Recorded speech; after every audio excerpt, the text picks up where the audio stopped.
చాలండి, చాలు చాలు చాలు. హల్లెలూయా, హల్లెలూయా. ఇక్కడ ఒక వ్యక్తి గురించి యేసు ప్రభు సాక్ష్యం ఇస్తున్నాడండి. ఒక వ్యక్తి గురించి యేసు ప్రభు సాక్ష్యం ఇచ్చి అతని గురించి ఏమన్నాడు అంటే, అతడు మండుచు ప్రకాశించుచున్న దీపమై ఉండెను. హల్లెలూయా, హల్లెలూయా, హల్లెలూయా. ఒక వ్యక్తి గురించి ప్రభువు పరలోకం నుంచి భూలోకానికి దిగివచ్చి అతని గురించి సాక్ష్యం ఇస్తూ అంటున్నాడు, అతడు మండుచు ప్రకాశించచ్చు దీపమై ఉండెను. అంటే ఎంత గొప్ప ధన్యత అండి. ఆ రోజున యేసయ్య ఆ యొక్క వ్యక్తి గురించి సాక్ష్యం ఇస్తున్నారు. ఆ వ్యక్తి ఎవరండి? బాప్తీసం ఇచ్చేటువంటి యోహాను. ఇద్దరు యోహానులు ఉన్నారు కదండి. ఒక యోహాను శిష్యుడు, ఒక యోహానేమో ప్రవక్త. బాప్తీసం ఇచ్చేటువంటి యోహాను గారు ప్రవక్త. అయితే ఆయన గురించి యేసు ప్రభు సాక్ష్యం ఇస్తున్నాడని మనకు తెలుసు. అతడు మండుచు ప్రకాశించుచున్న దీపమై ఉండెను. అతని గురించి సాక్ష్యం ఇచ్చాడు అంటే మన గురించి సాక్ష్యం కూడా ఇస్తారు, అవునా కాదా? ఆయన జీవితాన్ని మండుతూ ప్రకాశిస్తూ ఒక దీపంలాగా తన బ్రతుకుని, తన జీవితాన్ని, తన సాక్ష్యాన్ని అంతలాగా కాపాడుకున్నాడు. కానీ మన జీవితంలో ఉన్నటువంటి సాక్ష్యం ఏంటి? మనం మండుతున్నామా? ప్రకాశిస్తున్నామా? దీపంలాగా ఉన్నామా? 3 పాయింట్స్ ఉన్నాయండి. 1 కాదు, 2 కాదు, 3 పాయింట్స్ ఆయనలో ఉన్నాయి. 3 ప్రఖ్యాతులు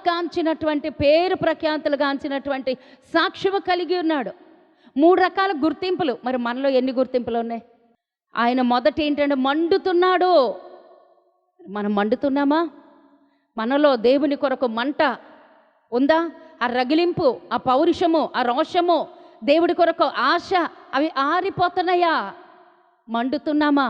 తర్వాత అది మండితేనే నెక్స్ట్ ఏం జరుగుద్దండి? ప్రకాశిస్తుంటుందండి. మంట ఉండితేనే కదండి ప్రకాశం వస్తుంది. దానిలో నుంచి ప్రజ్వలించడం.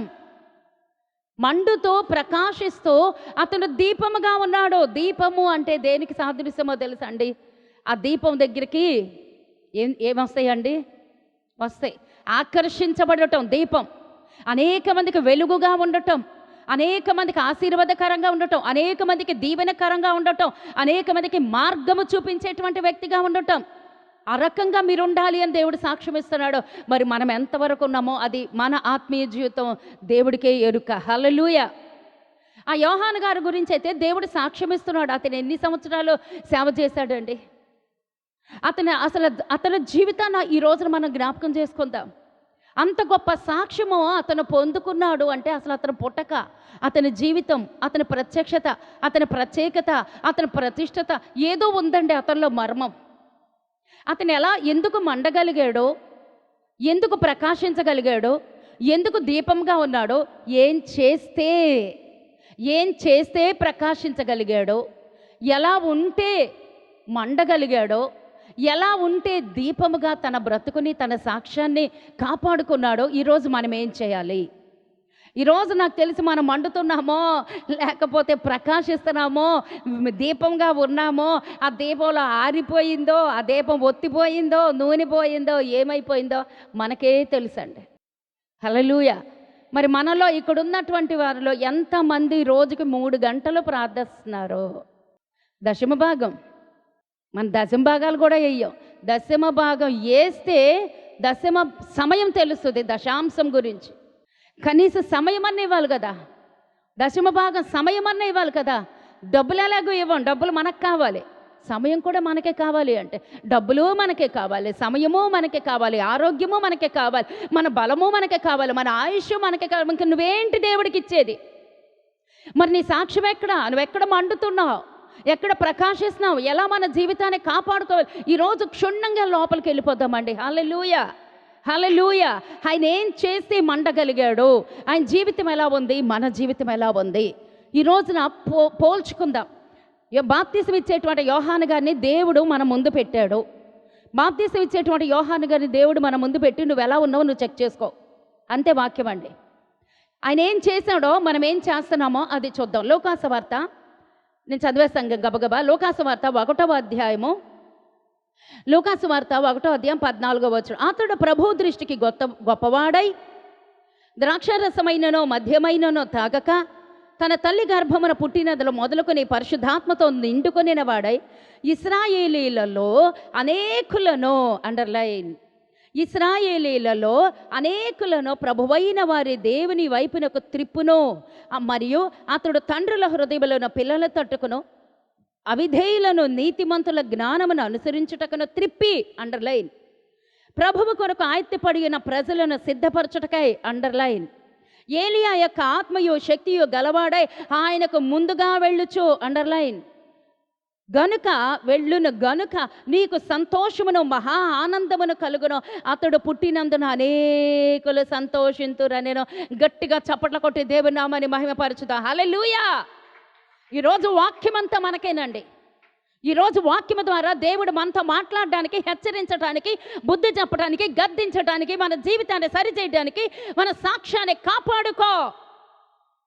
నీ ఆయుష్ ఉన్నంత వరకే నీ జీవితాన్ని చక్కబెట్టుకో అని చెప్పి దేవుడు సెలవిస్తున్నాడు. దేవునికి స్తోత్రం.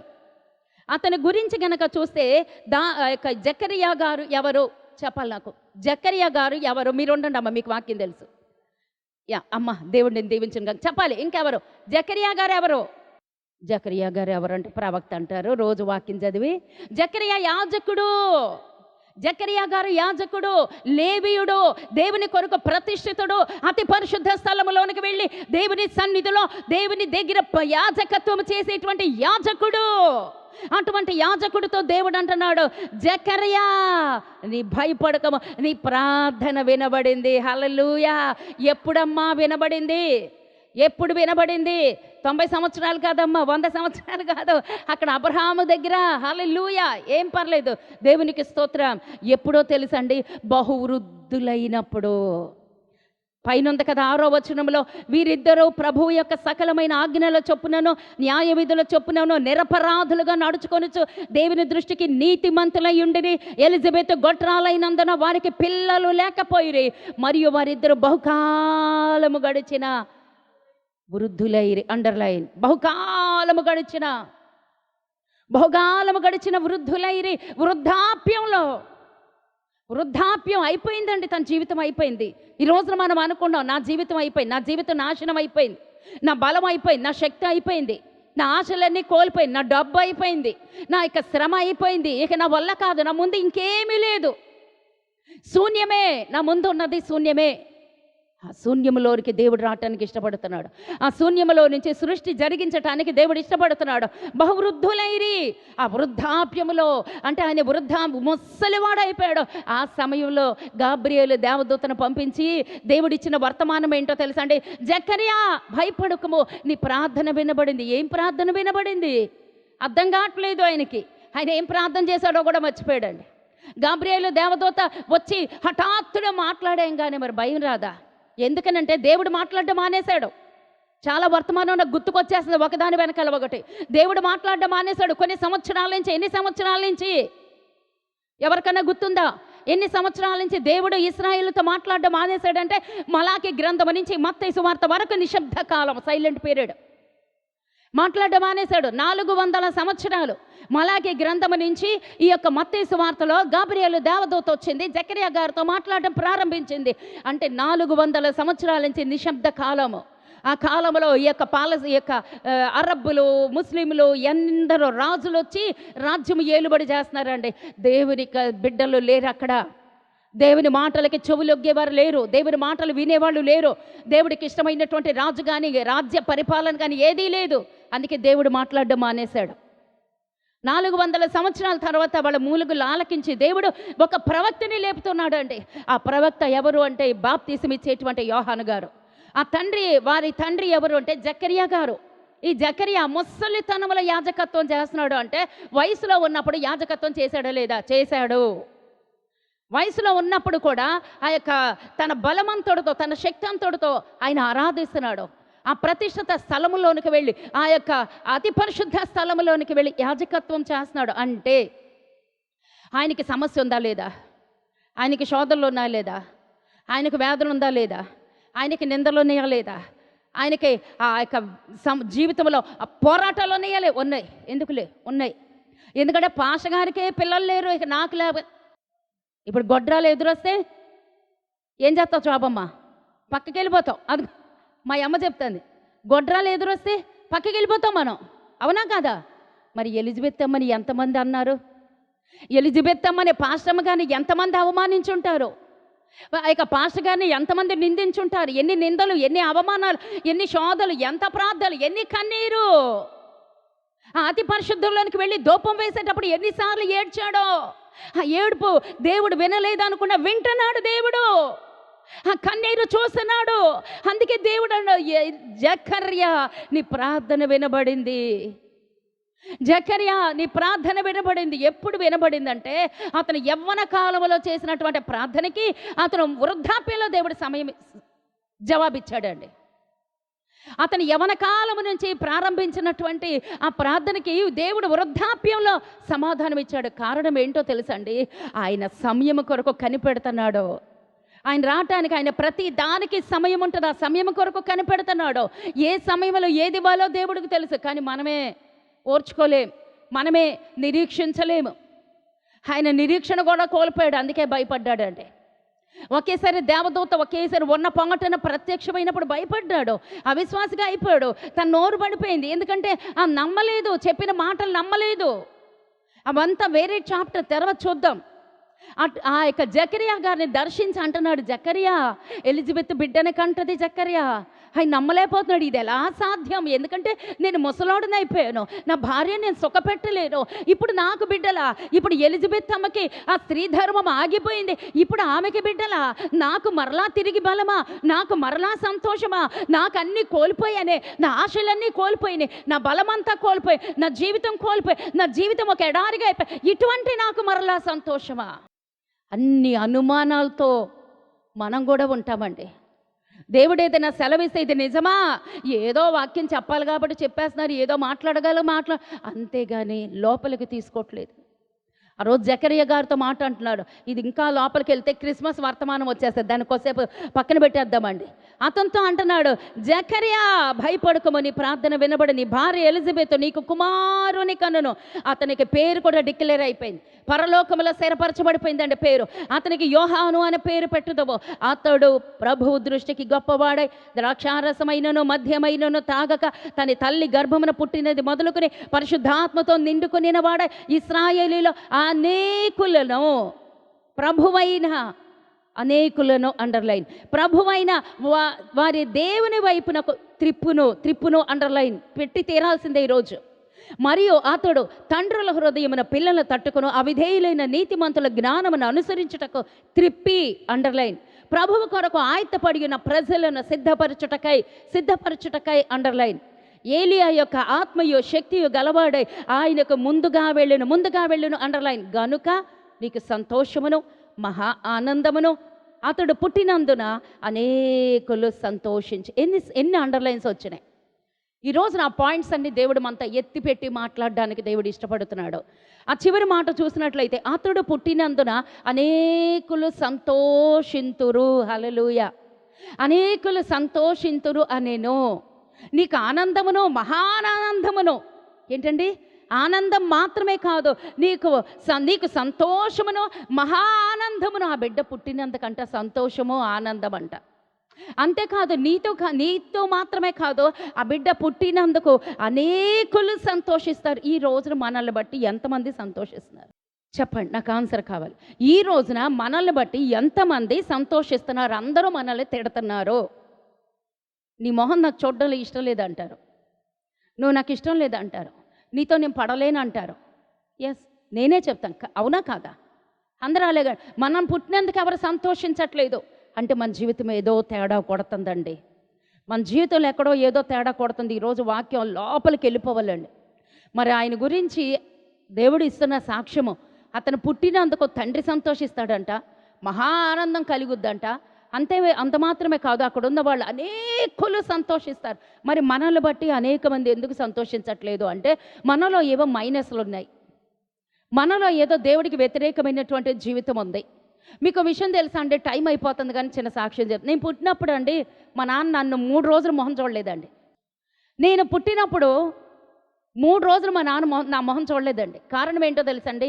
మా అమ్మకి 5గురు, ఫస్ట్ పాప, తర్వాత బాబు, మళ్ళీ పాప.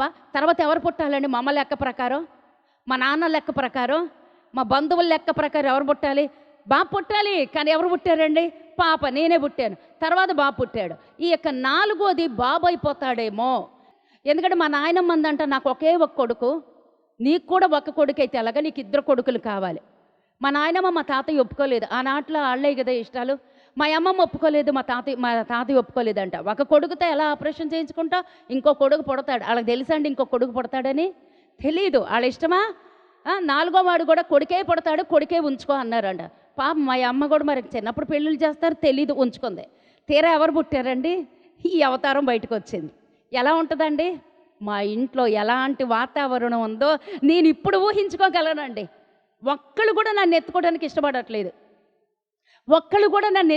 ఇష్టపడట్లేదు. నన్ను ముద్దాడడానికి ఇష్టపడట్లేదు.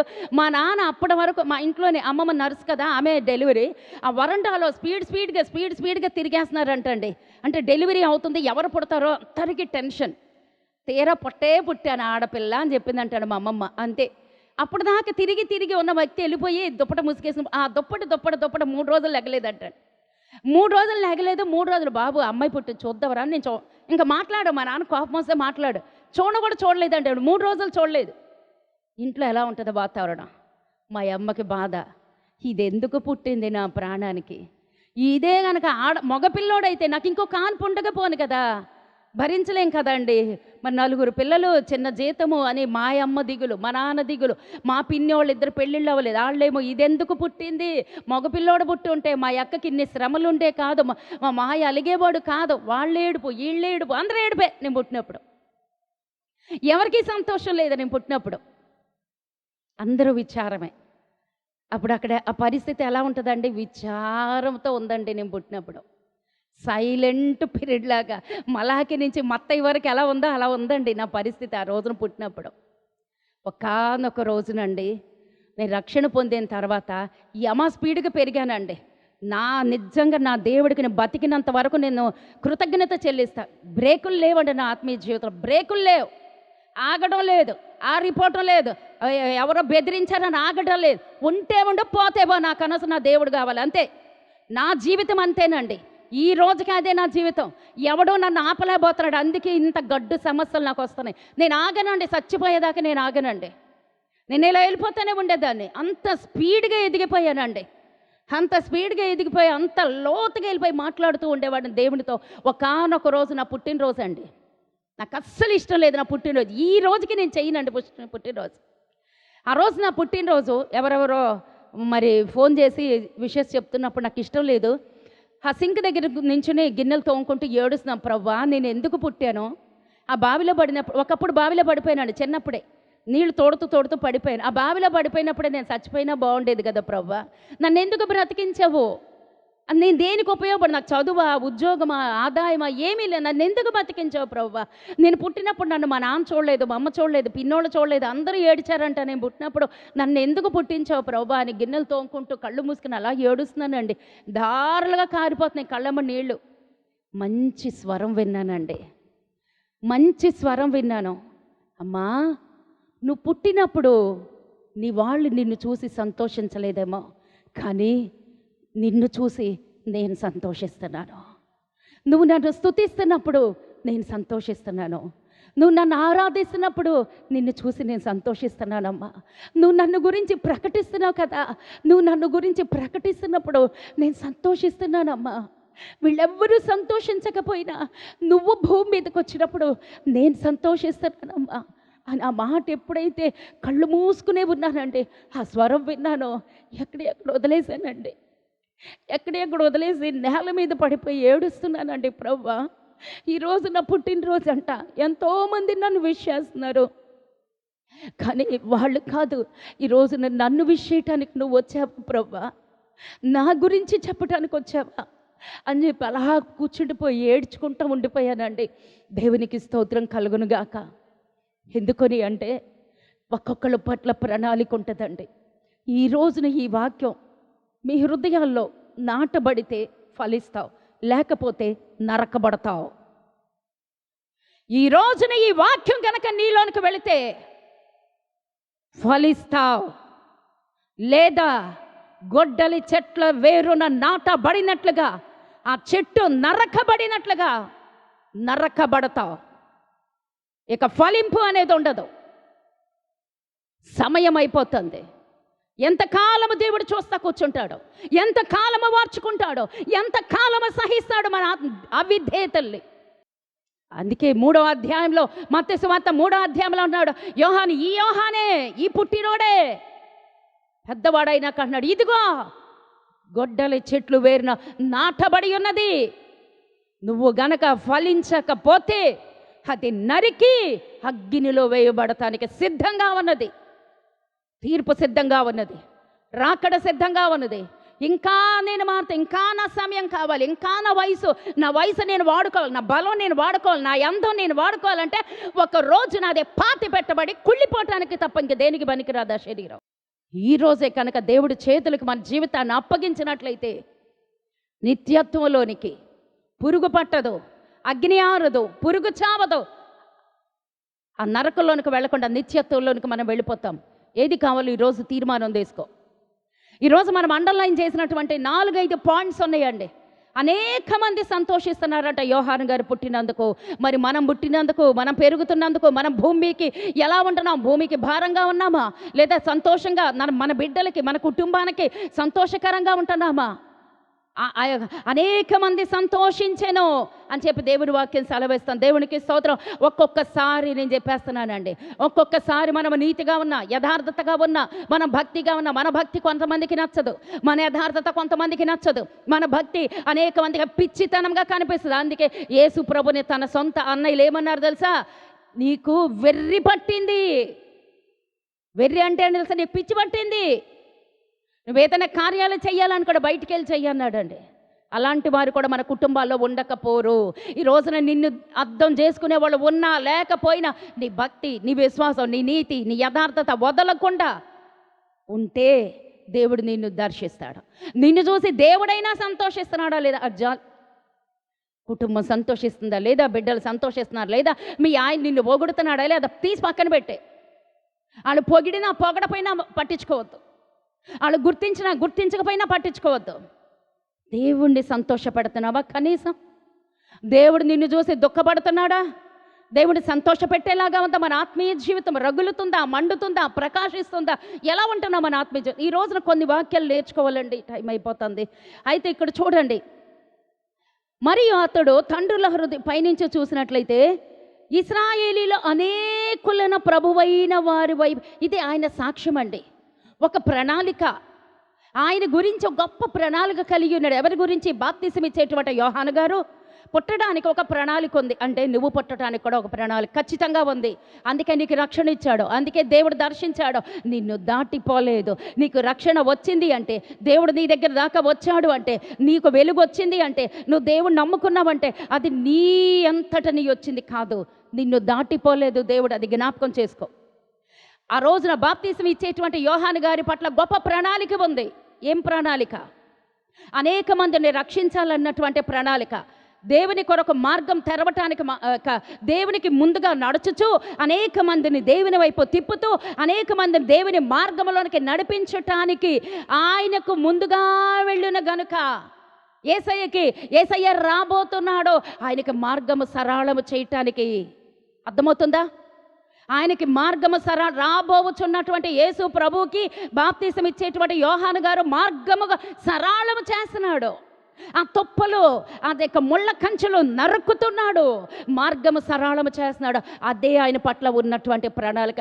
బాప్తిసం ఇచ్చేటువంటి యోహాను గారు ఏ అద్భుతాలు చేయలేదండి, ఏ ఆశ్చర్యకార్యాలు చేయలేదు, ఏ సూచక క్రియలు చేయలేదు.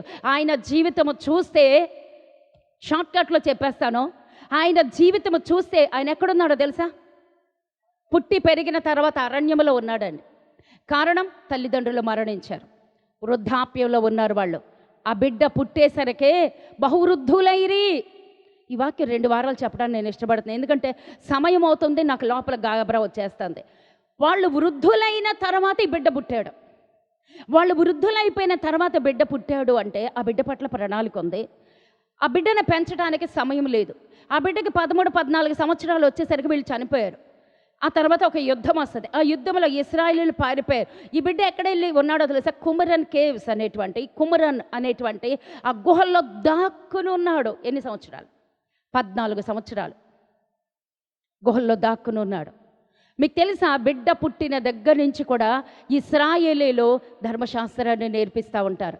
అందుకే 12 సంవత్సరాలు వచ్చేసరికి యేసుప్రభు గారు ఏం చేశారండి, అక్కడ ఉన్నటువంటి శాస్త్రులతోనూ సద్దూకైలతోనూ పరిసయ్యులతోనూ వాదిస్తున్నాడు, వాక్యం గురించి తర్కిస్తున్నాడు. అంటే ఆ బాల్య దశలో 12 ఏళ్ల వయసు వచ్చేసరికి వాడికి ఆ బిడ్డకి అన్నీ వచ్చేయాలి. ఏ బిడ్డ అయినా సరే ఆ బిడ్డకి అన్నీ తెలిసిపోవాలి.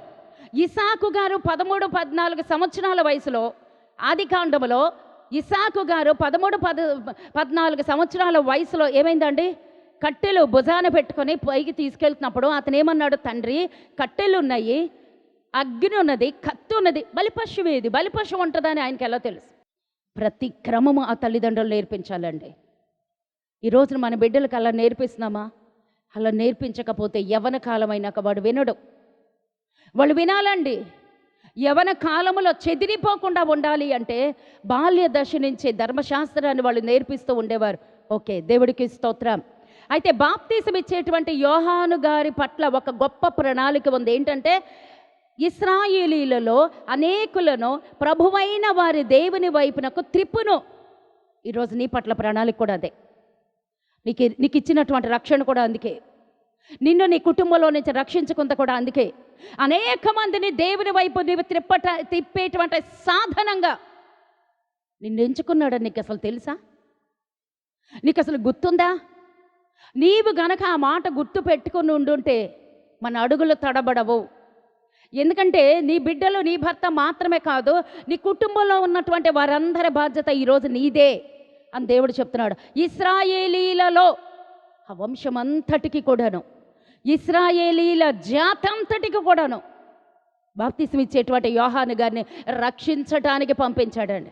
ఆ యొక్క వంశము నశించిపోకుండా ఉండడానికే బాప్తిసం ఇచ్చేటువంటి యోహాను గారి పట్ల ఉన్నటువంటి ప్రణాళిక. మంది, లక్షల మంది ప్రజల్లో ఒక్క వ్యక్తికి బాధ్యత ఇచ్చాడండి. నీ కుటుంబం, నీ వంశం ఎంత ఉంది, ఆ వంశం అంతట్లో నీదే బాధ్యత. మరి నువ్వు ఎలా ఉన్నావు? వెలుగుతున్నావా? ప్రకాశిస్తున్నావా? మండుతున్నావా? ఆరిపోయి ఉన్నావా? ఆరిపోయి ఉంటే నువ్వు దేవుడికి లెక్క అప్పచెప్పుకుంటావు. ఓకే, అనేకులైన అనేకులను ప్రభువైన వారిని దేవుని వైపునకు త్రిప్పును. మరియు అతడు తండ్రుల హృదయమున పిల్లల తట్టుకున్న పిల్లల అవిధేయులని నీతిమంతుల జ్ఞానమును అనుసరించుటకును త్రిప్పేటువంటి బాధ్యత, రక్షణ కలిగించేటువంటి బాధ్యత, రక్షణలోనికి తీసుకొచ్చేటువంటి బాధ్యత, వాళ్ళని ప్రభువులోనికి తిప్పేటువంటి బాధ్యత యోహాను గారి మీద దేవుడు నిలిపిన్నాడు. ఈరోజు నీ కుటుంబ బాధ్యత నీ మీద ఉంది. ప్రభువు కొరకు ఆయత్తపడి ఉన్న ప్రజలను సిద్ధపరచుటకై, అండర్లైన్ బాగా గట్టిగా చేసుకోండి 2 సార్లు. ప్రభువు కొరకు ఆయత్తపడి ఉన్న ప్రజలను సిద్ధపరచుటకై నీ పిలిపదే. నిన్ను రక్షించుకుంది అందుకే. మనకి రక్షణ ఇచ్చి, మనకి పరలోక రాజ్యానికి మార్గమేసి, మనకి ప్రతి క్షణము ప్రభువా నాకు ఇది ఇచ్చే, అది ఇచ్చే, ఇది ఇచ్చే, అది ఇచ్చే కోరికలే. ఆ కోరికలన్నీ తీర్చేస్తానే ఉన్నాడు. తీర్చేసి ఆరోగ్యం ఇమ్మంటే ఆరోగ్యం ఇచ్చి, ప్రభా ఏదైనా చిన్న జ్వరం వస్తే ప్రార్థన, నన్ను స్వస్థపరిచేయి, ఏదైనా చిన్న వ్యాధి వస్తే ప్రభా నన్ను స్వస్థపరిచేయి, అన్నీ చేసేస్తే నువ్వు తినేసి కూర్చోడానికి, మనం తినేసి స్వస్థత వచ్చి దుప్పటి కప్పుకొని పడుకోవడానికే మన జీవితం.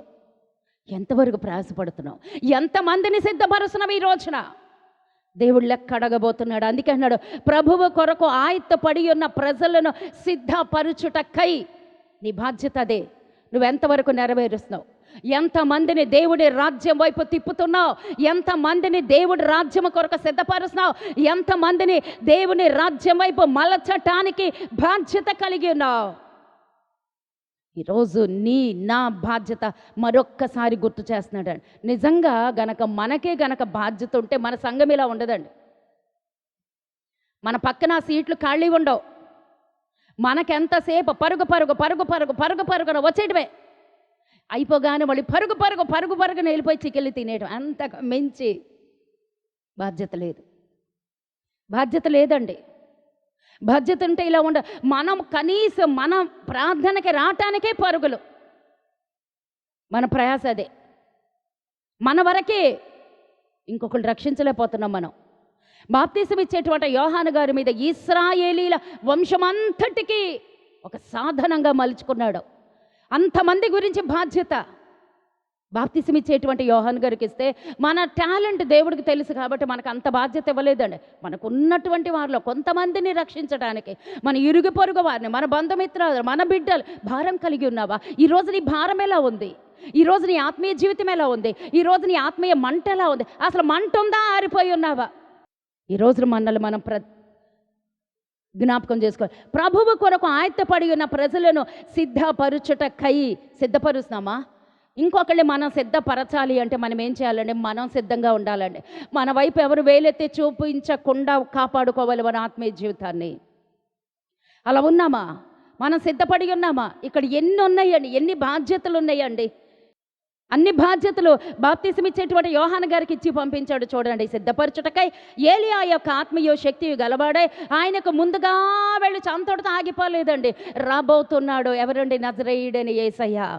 తన తండ్రి చిత్తాన్ని నెరవేర్చడానికి ఆయన రాబోతుండగా ఆయనకు ముందుగా 6 నెలల ముందు పుట్టాడండి. అవునమ్మా, 6 నెలల ముందు పుట్టాడు. ముందెందుకు పుట్టాడు?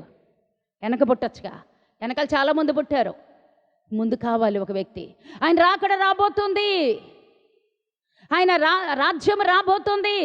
పరలోక రాజ్యం భూమి మీద దిగబోతుంది. ఆయన మనుష్య కుమారుడిగా పుట్టబోతున్నాడు. ఆయన కొరకు ప్రకటించేవారు కావాలి. ఆయన కొరకు సువార్త ప్రకటించేవారు కావాలి.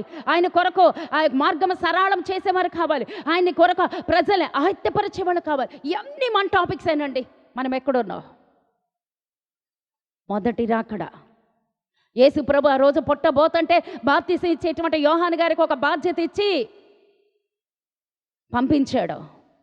ఒక బాధ్యత ఇచ్చి ఏలియా యొక్క ఆత్మయు ఆ శక్తిని ఇచ్చి, ఏలియా యొక్క ఆత్మయు ఆ శక్తి గలవాడే ఆయనకు ముందుగా వెళ్ళొచ్చు ఆయన మార్గం సరళం చేయడానికి. ఈ మాట ఎక్కడుందో తెలుసండి? యెషయా గ్రంథములో ఉంది. యెషయా గ్రంథములో ఉంది. యెషయా గ్రంథములో ఎక్కడుందో తెలుసండి? యెషయా గారు కూడా చెప్తారు. యెషయా గారు చెప్తారు, నహూములో ఉంది. అనేక చోట్ల యెషయా గ్రంథములో 40 అధ్యాయంలో ఉంటుందండి. యెషయా గ్రంథములో ఎన్ని సంవత్సరాలండి? యెషయా గ్రంథానికి మధ్య మత్తయి సువార్తకి ఎన్ని సంవత్సరాలు గ్యాప్? 730 సంవత్సరాలు, 750 సంవత్సరాలు. అన్ని సంవత్సరాల ముందే ప్రణాళిక వేసి ఉంచాడంటే 750 సంవత్సరాల ముందే ప్రణాళికేసి మరి ఎందుకు ఆలస్యం చేశాడమ్మా? జకరియా అడిగినప్పుడు, ఎలిజబెత్ అమ్మ అడిగినప్పుడు, ఎలిజబెత్ అమ్మ కన్నీరు కార్చినప్పుడు జకరియా అయ్యగారు అతి పరిశుద్ధ స్థలంలోనికి వెళ్ళి ధూపం వేసేటప్పుడు ఇచ్చేయచ్చు కదా. ఇవ్వలేదు. ఆయనకంటూ ఒక టైం ఉందండి. ఆ టైం వరకు నువ్వు కనిపెట్టు. ఆ టైం వరకు నువ్వు నిరీక్షించి ఉండాలి. వాళ్ళు ప్రార్థించారు. ముసలి వాళ్ళు అయిపోయారండి. కానీ వాళ్ళ గురించి ఒక సాక్ష్యం రాసి ఉంచాడండి. ఇది 2 రోజులు వర్తమానం. ఈ రోజుతో నాకు అవ్వదండి. ఇది గుర్తుంటే వచ్చేవారో మీరు ఎలా ఉంటారో మీకు మీరే తెలిసిపోద్ది. ఇది 2 రోజులు ఖచ్చితమైన వర్తమానం. చూడండి, ఆ తల్లిదండ్రుల గురించి అదే లూకాసు వార్త ఆ మొదటి అధ్యాయంలోనే ఆ యొక్క 5వ వచనములో ఉంటుంది. యూదయ దేశపు రాజైన హేరోదు దినములలో అబియా తరగతిలోనున్న జకరియా అను ఒక యాజకుడు ఉండెను. అతని భార్య అహరోను కుమార్తెలలో ఒకతే. ఎవరండి ఆమె? ఎలిజబెత్. అహరోను కుమార్తెలలో ఒకతే. ఆమె పేరు ఎలిజబెత్. వీరిద్దరూ కూడా ప్రభువు యొక్క సకలమైన ఆజ్ఞల చొప్పునను న్యాయ విధుల చొప్పునను నిరపరాధులుగా నడుచుకొనుచు దేవుని దృష్టికి నీతిమంతులై ఉండని. ఎలిజబెత్ గొడ్రాలైనందున వారికి పిల్లలు లేకపోయిరి, మరియు వారిద్దరూ బహుకాలము గడిచిన వృద్ధులైరి. హల్లెలూయా. వాళ్ళు ఎప్పటి నుంచి ఎప్పటి వరకు నిరపరాధులుగా ఉన్నారంటే వారి బాల్య దశ, వారి యవన దశ, వారి కౌమార దశ, వారి వృద్ధాప్య దశ ఎక్కడా కూడా మచ్చలేదు. నిరపరాధులు. సమస్య లేదా? శోధన లేదా? నింద లేదా? అవమానాలు లేవా? ఎన్ని లేవు వాళ్ళకి? ఆ యాజకత్వంలోనే ఎన్ని అప్ అండ్ డౌన్స్ ఉన్నాయి. ఆ యాజకత్వంలోనే ఎన్ని సమస్యలు, ఎన్ని శోధనలు ఉన్నాయా లేవా? బిడ్డలు లేరు. ఎంత వేదన, ఎంతమంది నిందించారు, ఎంతమంది అవమానపరిచారు. కానీ వాళ్ళ గురించి దేవుడు ఏం సాక్ష్యం ఇస్తున్నాడు? వారు దేవుని దృష్టికి నీతిమంతులే. తర్వాత 6వ వచనం, వీరిద్దరు ప్రభువు యొక్క సకలమైన ఆజ్ఞల చొప్పునను న్యాయ విధుల చొప్పునను నిరపరాధులుగా నడుచుకొనుచు దేవుని దృష్టికి నీతిమంతులై ఉండరు. మాట్లాడితే మనం ఏమంటాం, మా ఇంట్లో ఎవరు సహకరించేవారు లేరండి, మా ఆయన మాకు సహకరించరండి, బిడ్డలు సహకరించరండి, మా ఆరోగ్యం సహకరించరండి, మాకు అదండి ఇదండి ఇదండి అదండి చెప్పుకోవటమే. వాళ్ళు ఎలా ఉన్నారండి? నిరపరాధులుగా ఉన్నారు, నీతిమంతులుగా ఉన్నారు. దేవుడే వాళ్ళ గురించి సాక్ష్యం ఇస్తున్నాడు. వాళ్ళ బాల్య దశ, యవన దశ, కౌమార దశ, వృద్ధాప్య దశ, ఇన్ని దశలలో కూడా వాళ్ళు ఎలా ఉన్నారండి? ఎక్కడున్నారు? ఎలా ఉన్నారండి? సకలమైన ఆజ్ఞల చొప్పునను ప్రభువా చేసి చేసి చేసి నేను విసిగిపోయాను, నా కొద్ది దేవుడు అన్నారా? ఆ న్యాయ విధుల్లో నేను ఉండలేను అన్నారా? ఆ యొక్క ఆజ్ఞలు నేను పాటించలేను అన్నారా? ప్రతి ఆజ్ఞ పాటిస్తూనే ఉన్నారండి. వాళ్ళు దీవించబడ్డారా? చెప్పండి. ఆశీర్వదించబడ్డారా? వాళ్ళు సంతోషంగా ఉన్నారా? లేదు, నిందలతో ఉన్నారు, అవమానంతో ఉన్నారు, నిరుత్సాహంతో ఉన్నారు.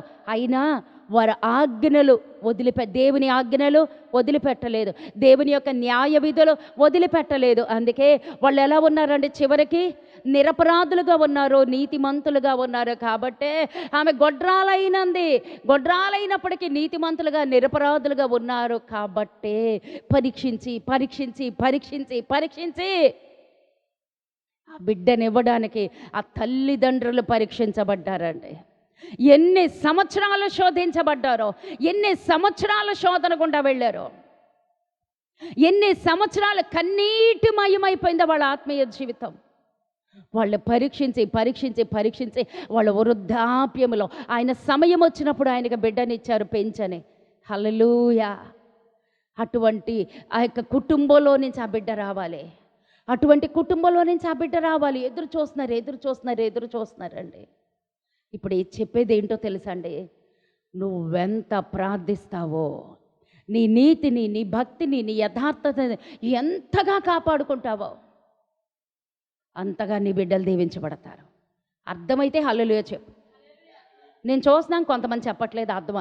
నువ్వెంత యథార్థంగా, ఎంత నీతిగా, ఎంత భక్తిగా, ఎప్పుడు నీ సమస్యల్లో, నీ శోధనలో, నీ వేదల్లో, నీ నిందల్లో, నీ అవమానాల్లో, నీ కృంగుదల్లో, నీ నిరుత్సాహంలో కూడా నువ్వు విశ్వాసాన్ని ఎంత కాపాడుకుంటే, నువ్వెంత ఆజ్ఞలు చొప్పున నడుచుకుంటూ ధర్మశాస్త్రాన్ని నెరవేరుస్తూ వస్తే నీ బిడ్డలంతగా దీవించబడతారు. ఇప్పుడు చెప్దాం హల్లెలూయా, హల్లెలూయా. మా బిడ్డల్ని దీవించే, మా బిడ్డలకు అది ఇవ్వు, మా బిడ్డలకి ఇది ఈ అడగడమే కానీ నీ కొలత నీకు తెలియట్లా. ఇది దేవుడి కొలత. నీ బిడ్డల్ని కొలవాలంటే నువ్వు నీతిమంతురాలుగా ఉండాలి, నువ్వు యథార్థవంతురాలుగా ఉండాలి, నీ భక్తిని కాపాడుకో, నీ విశ్వాసాన్ని కాపాడుకోవాలి, దేవుని ఆజ్ఞల ప్రకారం జీవించాలి, ఆ న్యాయ విధుల చొప్పున జీవించాలి. వరలాగా జీవించి చూపించారు కాబట్టే వాళ్ళని విడిచిపెట్టలేదు, వాళ్ళని దాటిపోలేదు దేవుడు. ఈరోజు మనల్ని దాటిపోతున్నాడంటే ఎక్కడో ఏదో లోపం జరుగుతుందండి. వాళ్ళు దాటిపోలేదు, వారిని బట్టి వాళ్ళ బిడ్డను దీవించాడు. ఎలా దీవించాడు అంటే, బాప్తీసం ఇచ్చేటువంటి యోహాను గారు ప్రవక్త. దేవుడు వాళ్ళకి ఎవరిని ఒక బాబుని అడిగితే దేవుడు ఎవరిని ఇచ్చారండి? ప్రవక్తనిచ్చాడండి. అది దేవుడి కొలత. ఒక బిడ్డని నాయన దేవుడు ఏమిచ్చాడండి? ఒక ప్రవక్తనిచ్చాడండి. ఆ తల్లి ఎవరు? అహరోను కుమార్తెలలో ఒక కుమార్తె. అహరోను వంశం ఎవరిదండి? Very good. అలా చెప్పాలండి, నాకు భలే ఇష్టం అలా చెప్పాలి. అహరోను యొక్క వంశం ఎవరంటే యాజక వంశం, ప్రతిష్ఠితులు. ఆ తల్లి ప్రతిష్ఠించుకుంది దేవుడి కొరకు. ఆ యొక్క జకరియా గారు కూడా ఎవరు? యూదయా దేశంలో ఉన్నటువంటి ఇశ్రాయేలీలో లేవీయుడు. ఏమి ఉన్నా ఏమీ లేకపోయినా దేవుడి కొరకు ప్రతిష్ఠించుకుని జీవించారు ఆ బిడ్డ. అందుకే భూమి మీద పడిన దగ్గర నుంచి ఎలా ఉన్నాడో తెలుసా అండి? అడవుల్లోకి వెళ్ళిపోయి ఉన్నాడు అండి, ఎడారిలోకి వెళ్ళిపోయి ఉన్నాడు, ఒంటరిగా గడుపుతున్నాడు, దేవుడితో గడుపుతున్నాడు. 14 సంవత్సరాలు అయిపోయింది. 14 సంవత్సరాల తర్వాత ఆ యొక్క ఒకానొక రోజున దేవుడు ఏం చేశాడో తెలుసా అండి? ఆ యోహాన్ని వెతుక్కుంటా వెళ్ళిపోయాడు అండి. యోహాను గారిని వెతుక్కుంటా ఆయన సమయం వచ్చింది, దేవుడు నిన్ను వెతుక్కుంటా రాబోతున్నాడు. ఆ సమయం వరకు ప్రయాసపడి మన దేవుడి కొరకు నమ్మకంగా ఉన్నప్పుడు ఆ యొక్క దేవుడు వెతుక్కుంటా ఎవరిని వెతుకుతున్నాడు? యోహాను ఎక్కడున్నాడు? సమయం వచ్చేసింది. యోహాను ఎక్కడున్నాడు? సమయం వచ్చేసింది. యోహాను కావాలి, సువార్త కొరకు యోహాను కావాలి. ఈ రోజున దేవుడు నిన్ను వెతుకుతున్నాడు, నువ్వు కావాలి. 3వ అధ్యాయంలో ఉంటుందండి. దేవుడు వెతుక్కుంటా యోహాను దగ్గరికి వచ్చేస్తాడండి. వాక్యము అతన్ని వెతుక్కుంటా వచ్చిందండి. దేవుని వాక్యం సెలవిస్తుంది. 14 సంవత్సరాలు తన యవ్వన కాలాన్ని కాపాడుకున్నాడండి. తన యవ్వన కాలాన్ని కాపాడుకుని మత్తయి సువార్త 3వ అధ్యాయంలోనికి వచ్చేసరికండి, మత్తయి సువార్త 3వ అధ్యాయంలోనికి వచ్చేసరికి, ఆ దినముల యందు బాప్తిసమిచ్చే యోహాను వచ్చి పరలోక రాజ్యము సమీపించి ఉన్నది, మారు మనసు పొందుడని యోదయ అరణ్యములో ప్రకటించుచుండెను. ప్రకటించటానికి నిన్ను నీవు సిద్ధపరచుకో. ఆ ప్రకటించే వాళ్ళు ఎలా ఉండాలి? ప్రతిష్ఠించుకుని ఉండాలి. అందరిలో కలిసిపోవటాన్ని దేవుడు ఇష్టపడ్డాడు. ఒక ప్రత్యేకమైనటువంటి స్థితి. 14 సంవత్సరాలు అరణ్యములో ఉండిపోయాడు. అరణ్యవాసిగా ఉన్నాడండి. అరణ్యవాసిగా ఉన్నాడు. దేవుడు వెతుక్కుంటా వెళ్ళాడు.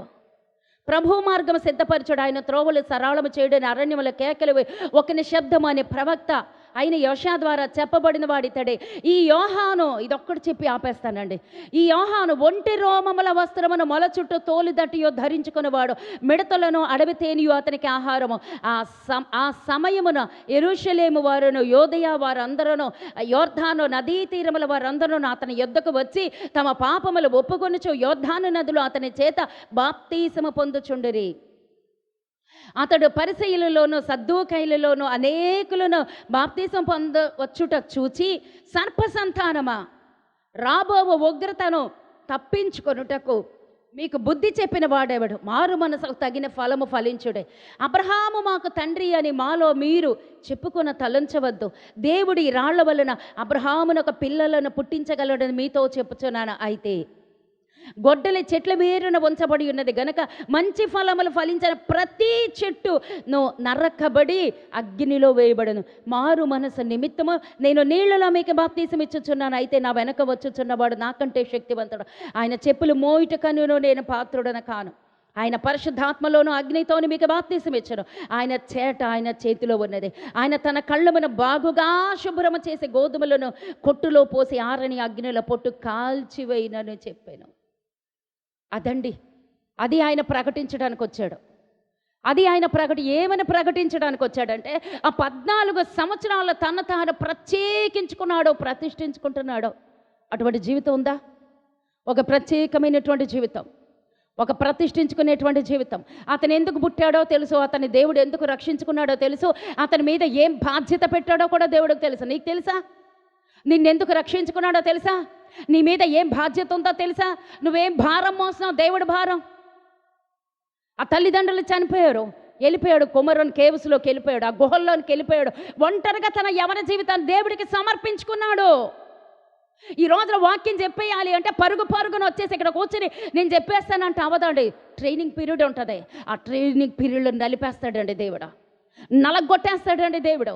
మోషేని తీసుకెళ్ళాడు, 40 సంవత్సరాలు ఎక్కడ పడేశాడు? కొండ మీద దేవుడితో మాట్లాడేశాడు. 40 సంవత్సరాలు ఎక్కడ? మిథ్యాన అరణ్యంలో ఉన్నాడండి. దేవుడికి స్తోత్రం. దావీదుని పట్టాభిషేకం చేయాలంటే 14-13 సంవత్సరాలు ఎక్కడున్నాడు? అరణ్యంలో ఉన్నాడు, తిరుగులాడుతున్నాడు. అన్నీ తీసేస్తాడండి. ఉండవు. మొత్తం ఆయన మీద ఆధారపడితేనే కళ్ళెత్తి చూడాలి, ప్రభు నీవు తప్ప నాకు ఇంకో మార్గం లేదు. ఈ యొక్క బాప్తీసం ఇచ్చేటువంటి యోహాను గారు 14 సంవత్సరాలు ఎక్కడున్నాడు? అరణ్యములో ఉన్నాడండి. అరణ్యములో ఉన్నంత మాత్రాన్ని సరిపోయాలి. అటువంటి ఒంటరి జీవితం నీకు కావాలి. దేవునితో సహవాసం చేసే జీవితం కావాలి. ఇలా వచ్చేసి అరిచేసి కేకలేసి చెప్పేసినంత మాత్రం అవదు. దేవుడు రావాలి, అక్కడ కార్యం జరగాలి అంటే ఆ ఒంటరి జీవితం అనుభవించాలి. అంటే ఒంటరి కంటే దేవుడితో సహవాసం.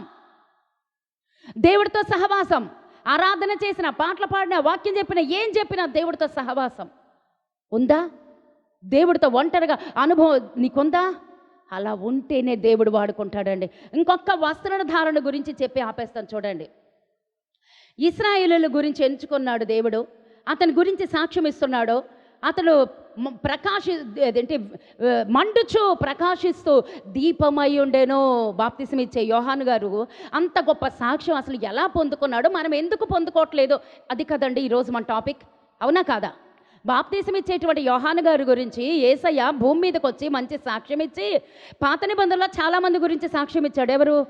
మోషే గారి గురించి, ఇతడు నా ఇల్లు అంతట్లో నమ్మకస్తుడు.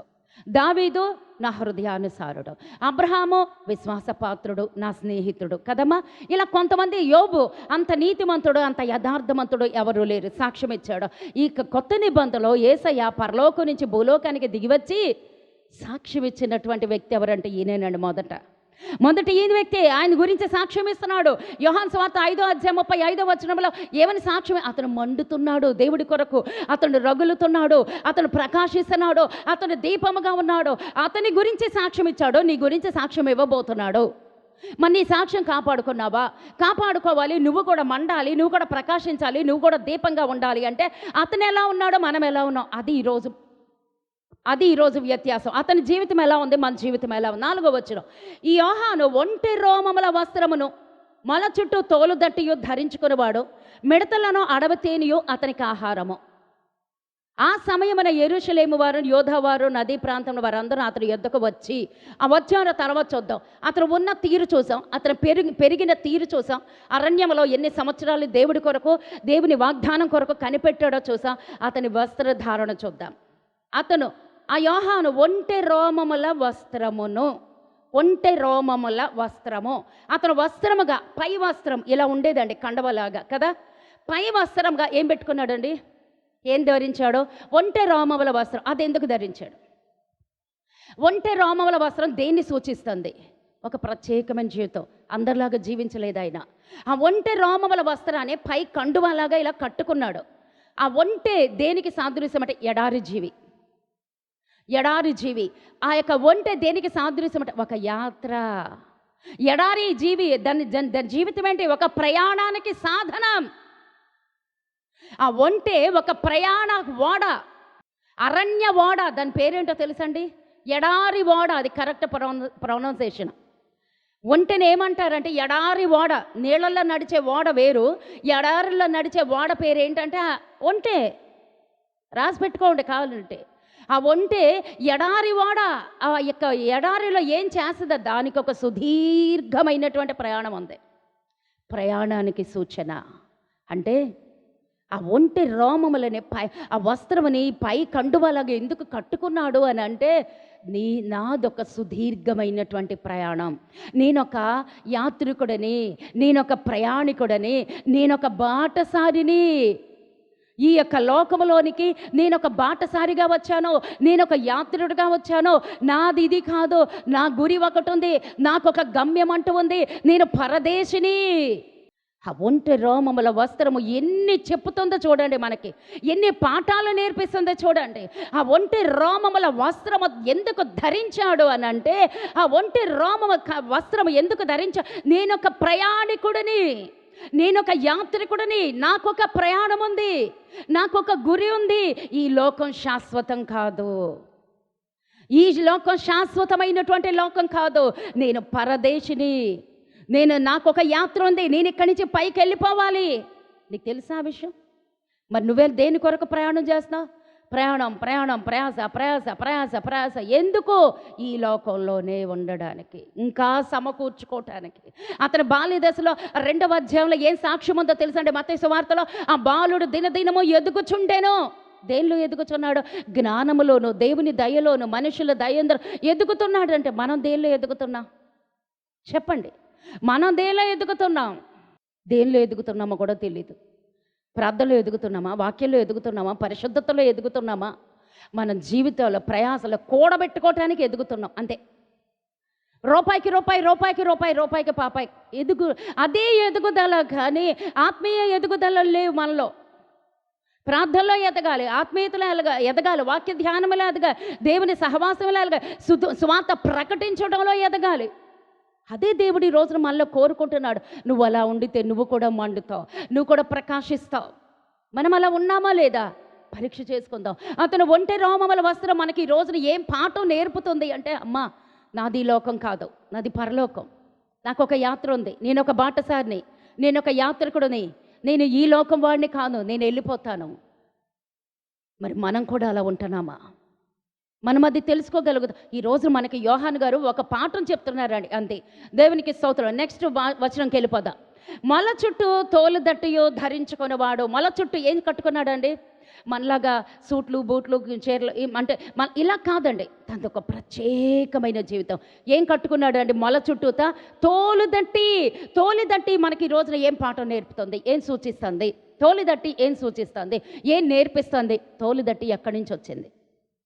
ఎవరికన్నా గుర్తుకొస్తుందా? తోలుదట్టి దేనికి సాదృశ్యం? వెరీ గుడ్, ఆమేన్. ఒకసారి గట్టి చప్పట్లు కొట్టి దేవునికి స్తోత్రాలు చెల్లిద్దాం. ఎస్, ఆదికాండం 3వ అధ్యాయంలో ఉంటుంది. ఆ రోజున ఆదాము అవ్వ పాపం చేసినప్పుడు వాళ్ళక్కడి నుంచి దేవుడు శపించి ఆ పరదేశంలో నుంచి పంపించేసేటప్పుడు వాళ్ళు దిగంబరులుగా ఉన్నారు. ఆకులతో, అంజూరపు ఆకులతో కచ్చడమలు కట్టుకున్నారు. ఆకులు కట్టుకుంటే ఎంతసేపు ఉంటాయి?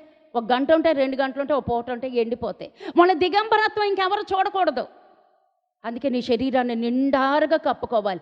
వస్త్రధారణ చాలా జాగ్రత్తగా ఉండాలి. ఎవరిని చూడకూడదు, ఎవరికి చూపించకూడదు. దేవుడికి స్తోత్రం, హల్లెలూయా. మరొకరికి ఆకర్షణీయంగా మనం ఉండటానికి వీల్లేదు, కప్పుకునే ఉండాలండి. దేవుడు అలాగే మనల్ని సృష్టించాడు. దేవునికి స్తోత్రం, హల్లెలూయా.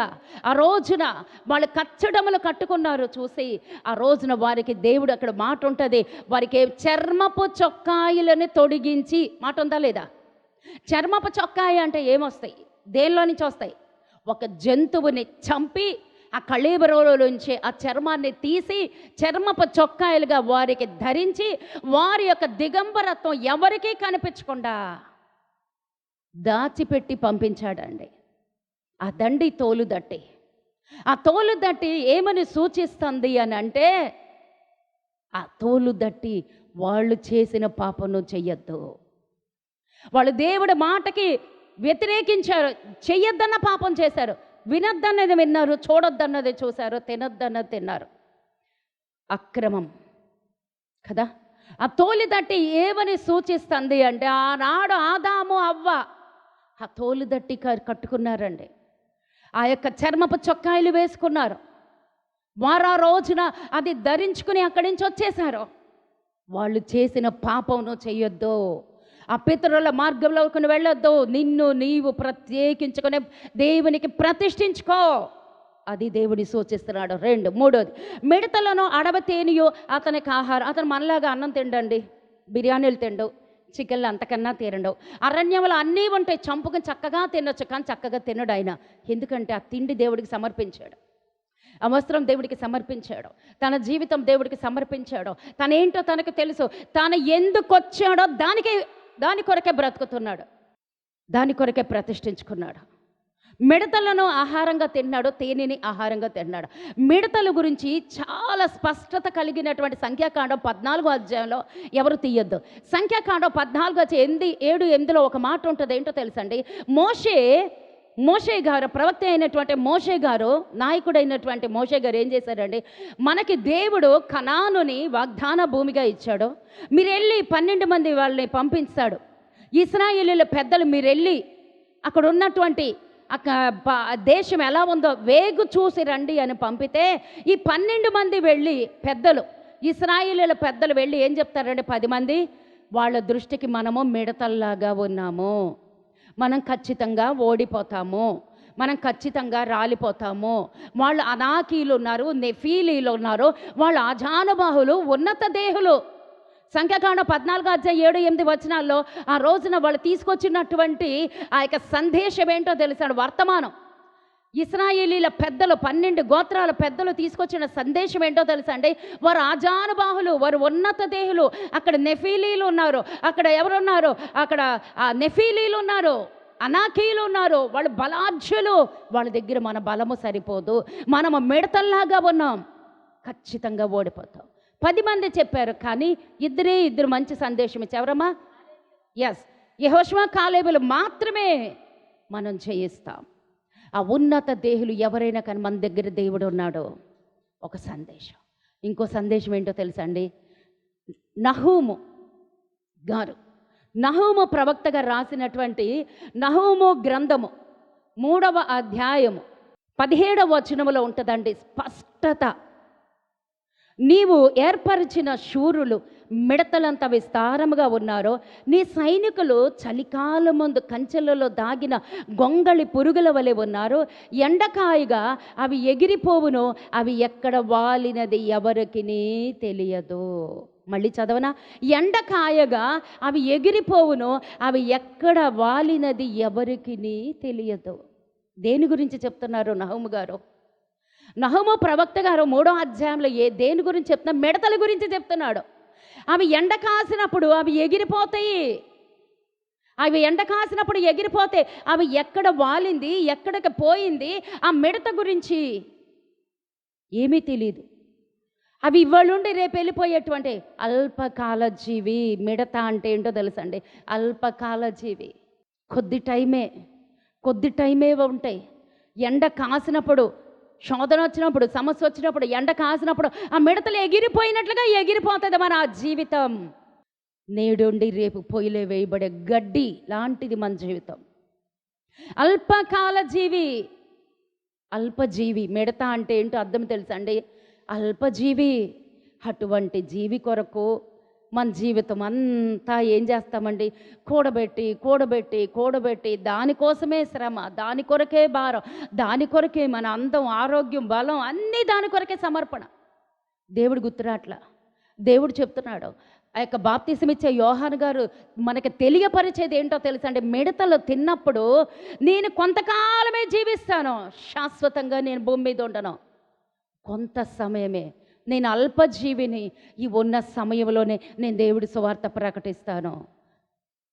మనకి నేను 100 ఏళ్ళు వరుగుతా, దీర్ఘాయుష్యవంతుడిని, నా యొక్క బలం ఎప్పుడు, నా శక్తి ఎప్పుడు, నా ఆస్తి నాతోనే ఉండాలి, నా బలము నాతోనే ఉండాలి, 1000 ఏళ్ల వరకు నేను ఉండాలి, నా బిడ్డలు ఉండవు. బాప్తిసం ఇచ్చేటువంటి యోహాను పుట్టి చనిపోయి ఇప్పటికి ఎన్ని సంవత్సరాలు అయిందండి? 2024 సంవత్సరాలు అయిపోయింది. కానీ అతను ఇప్పటికీ మండుతూనే ఉన్నాడు. మనం చచ్చిపోయి 2 ఏళ్ళకి ఏమవుద్దండి?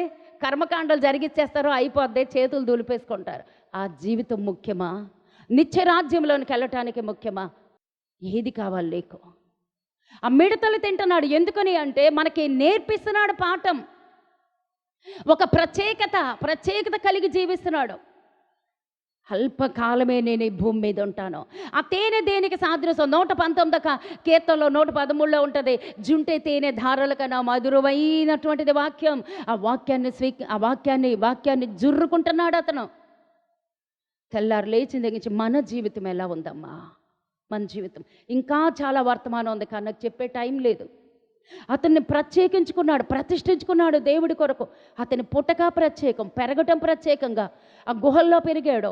14 సంవత్సరాలు దేవుడు వాక్యం కొరకు కనిపెట్టాడు. బయటకు వచ్చాడు, అరణ్యంలో కేకలేయటం మొదలెట్టాడు. అరణ్యంలోంచి దేవుడు అన్నాడు, ఎక్కడ కాదు, జనాల్లోకి వచ్చాడు, వాక్యం బోధిస్తున్నాడు. ఇప్పటికైనా మారు మనసు పొందండి. అతను చెప్పింది ఏం లేదు, మారు మనసు. మనం ఇప్పటికీ మారు మనసు పొందకపోతే దేవుడు అన్నాడు, ఆ కిందనే ఉంది 10వ అధ్యాయం, ఇప్పుడే గొడ్డలి చెట్ల వేరున ఉంచబడి ఉన్నది గనుక మంచి ఫలములు ఫలించని ప్రతి చెట్టును నరకబడి అగ్నిలో వేయబడును. చివరికి వచ్చేసరికి ఏముంటుందో తెలుసండి? ఆరని అగ్నితో పొట్టును. అది మనకు అవసరమా? ఆయన ప్రకటించింది ఇదే, మారు మనసు పొందండి. అది ప్రకటించటానికే, ఆయనకి మార్గము సరళము చేయటానికే. ప్రభువు మార్గము సిద్ధపరచుడు, ఆయన త్రోవలు సరళము చేయుడు. ఆయన పట్ల ఉన్న ప్రణాళిక అదే. మరి నీ పట్ల ఉన్న ప్రణాళిక ఏమ్మా? నీ పట్ల ఉన్న ప్రణాళిక ఏంటి? దేని కొరకు ప్రయాసపడుతున్నావు? దేని కొరకు కష్టపడుతున్నావు? దేని కొరకు పరుగులెడుతున్నావు? నీ సాక్ష్యం ఏంటి? దేవుడు రాబోతున్నాడు. ఇప్పుడు వచ్చేది 2వ రాకడ, అవునా కాదా? ఆయన మొదట రాకడ కొరకు సిద్ధపడ్డాడు, అనేక మందిని సిద్ధపరచటానికే ఆయన సిద్ధపడి ఉన్నాడు. అంతే, ఆయన వస్త్రములో సిద్ధపాటు, ఆయన తినే ఆహారంలో సిద్ధపాటు, ఆయన ఉండేటువంటి నివాసంలో సిద్ధపాటు. వచ్చేవాడు, ప్రకటించేవాడు, అరణ్యంలోకి వెళ్ళిపోయేవాడు. ఒక ప్రత్యేకమైన జీవితం మనం జీవిస్తున్నామా? అలా జీవించినట్లయితే, అలా ఉన్నట్లయితే యోహాను గారి సాక్ష్యం, వాళ్ళు యోహాను మండుచు ప్రకాశించుచు దీపమై ఉండెను.